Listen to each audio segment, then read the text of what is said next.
कि नौकरी लगी तोहरा दर पढ़े लो ए में आधा लड़का जानते से कुछ पूछ दे तो कहता से ना आधा कहता कि हो पढ़े नहीं। डांस करे लो डांस ना करे लो हम के उनो जानी के ना बोला। हाँ आराम से बैठा लो अभी खाने लो के मजा आई लो। आजकल के लड़का होशियार हो गए कि नौकरी लगी तोहरा दर अरे भेजी तो देबे माई बॉर्डर कि हम सपना साकार माई करती हो। लड़की कहती है माई कि याद मिला भर हम जनुआ कह दे अरजी हो अरे दे हम चढ़ा दे मैया बरती हो कि नौकरी लगी तोहरा दर माई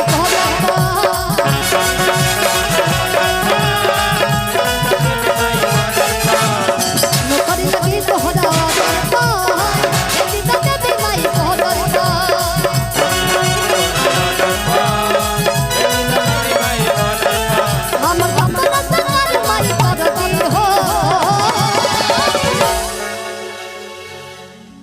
आर्मी के तैयारी करता हाथ उठाता केहू ना नौकरी वोकरी नहीं करे के क्रिकेटर बनेगा वाह भाई वाह वाह जुनून रखे के चाहिए वो लोग जुनून खत्म हो गया का हां बना रहे के चाहिए कि याद मिला भर हम जनुआ तन बैठा लो तो हाथ जोड़ के हम जाना तनी गर्मी होता लेकिन कहाँ से कूलर लगवाई हो सबके गर्मी होता साथे साथे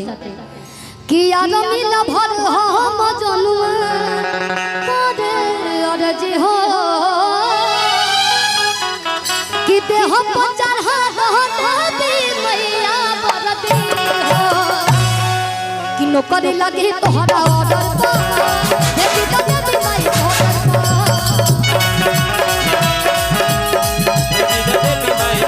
नौकरी लगी तोहरा ऑर्डर देखी तो देबे माई हम सपना साकार माई करती हो अरे याद मिला भर हम कह दे अरजी हो अरे याद मिला भर हम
आई आई भैया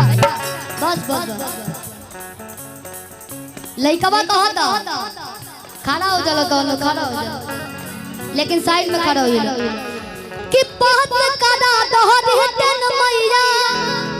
अरे बहुत करा दो फिजिकल लइका कहती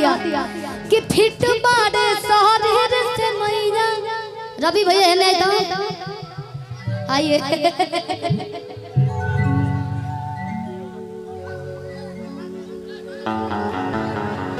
डांस आउट होगी ना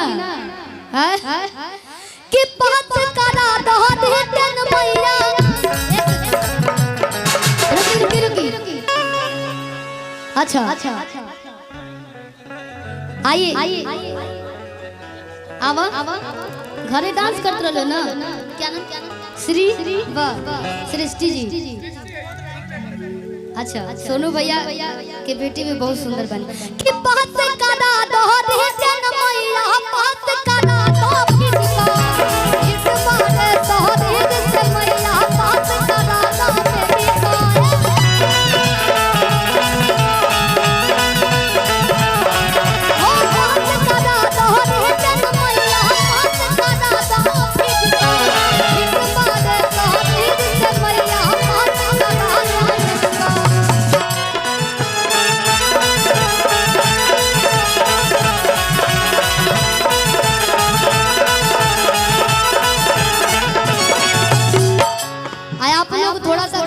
डांस कीजिए थोड़ा सा भैया आप लोग सट जाइए भाई आगे वाला खाली रह के चाहिए और पीछे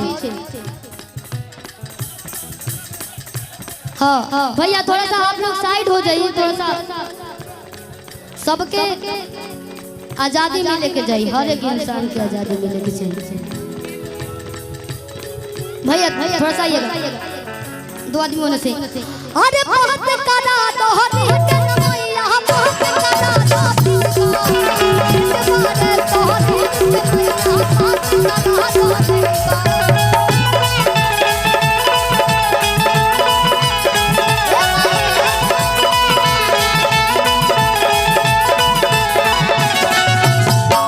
कि माई सृष्टि पे चले राम मरजी हो माई सृष्टि पे चले राम मरजी हो अरे यार मिला भर हम मरजी हो अरे यार मिला भर हम मरजी हो